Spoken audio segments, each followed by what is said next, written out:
Aaron, you hate to lose a game that just free throws, obviously, is so much of it. I mean, to me, it was the difference in the game and our poise down the stretch. We got 6 free throws with 2 and some change left. We only made 3. But with that, we still had the ball. We still had opportunity, to have the ball and milk some clock. We was fighting and scratching and clawing throughout the game. And we just started to play like it was like a grenade in our hand. We just felt we just was playing rushed, and it made no sense whatsoever. But it's unfortunate, man. And again, it's the fundamentals of the game. It's the little things of the game that help you, become a winning team. Even after the missed free throws, I think the next 2 possessions, Quentin missed at the rim. Mm-hmm. Monty missed put back at the rim. Quentin missed again at the rim. He got steals, and he got fast breaks. This is not a big team. Anything why, like these guys weren't shot blockers at the rim.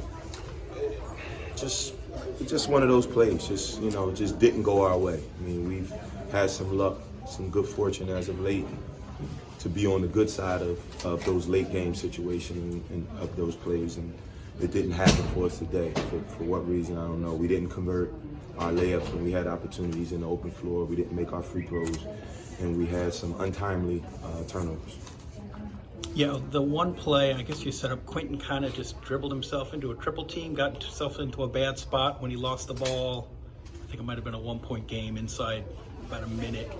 He dribbled himself in the corner and something like that triple team converge, and he just I can't probably next to last offensive play. Right, the last one was Nate kind of tripped on JP, but the possession before that, Quentin had it up top and kind of just worked his way towards the corner, and there was a triple team. We looked to try to put it in his hands late for him to make a play for us, and again, it just didn't happen for us. Defensively, like Gardner got his points, you basically shut down everybody else. Mm-hmm. Was that kind of okay in terms of? No, the game plan was to stop Gardner.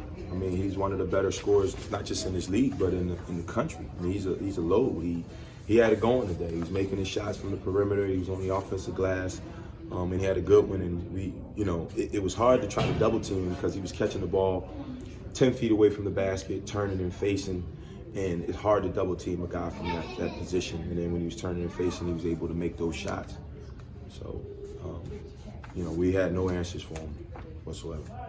Did you feel right in the second half, though? Did you feel like you guys had a pulse on the game? Right, you're fighting from behind the whole first half. Mm-hmm. It seemed like the second half you kind of had control, but just could never. I thought we did a good job of controlling the second half. I mean, again, we had some opportunities with that to get some separation, and we never. It just was a nip and tuck game throughout the second half. 2 points, tied. 2 points, tied. 1 point, tied. And we never really could get no separation. And then our big break came where we got the flagrant foul and we had 6 free throws. The game was tied and we only made 3. But with that, we still had the ball and we just wasn't able to take advantage of that situation. You were talking to the refs with about a minute and a half. There was a stoppage after, I think Nate had a charge. I don't know if there's we wanted those guys to take a look at it because we thought he was inside the charge circle. So we just kept asking those guys, can you just take a look at it? And they took a look at it. They said he was well outside of the charge circle. Is that something they can check on replay? Yeah, they could check it, but we were charged with a timeout because of it. This was going back to at least the first half. You guys fell behind, and this was probably another case of Monty came in and kind of boosted the team, right? Yeah. That's what his role's got to be from here to the finish. Mm-hmm. Yeah, he came in and gave us a nice shot in the arm, scoring the ball for us. We got off to a slow start and not scoring the ball, and he came in and made a few shots for us, and he was in attack mode. So we're going to need that, for the rest of the season from him. What about what you're going to need from Jake? It seems like, he either has a great half or sort of a half where he's out. A lot of it depends on like matchups. When they went small, and you don't want to put him in a tough situation, a bad situation where he's trying to guard Gardner out on the perimeter. That's not one of his strong suits. So we adjusted and we put a smaller unit in there, which is a group that we've been playing with for a while now.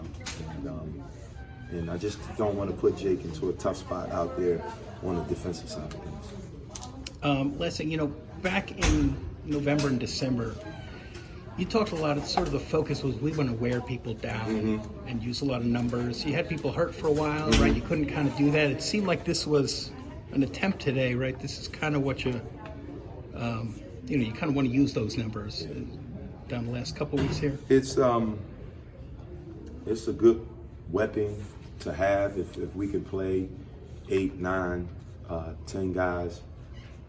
But it's more feel as well. You know, who's playing well at that particular time, who's defending well, who's making shots, who's scoring, and just pretty much, go on feel.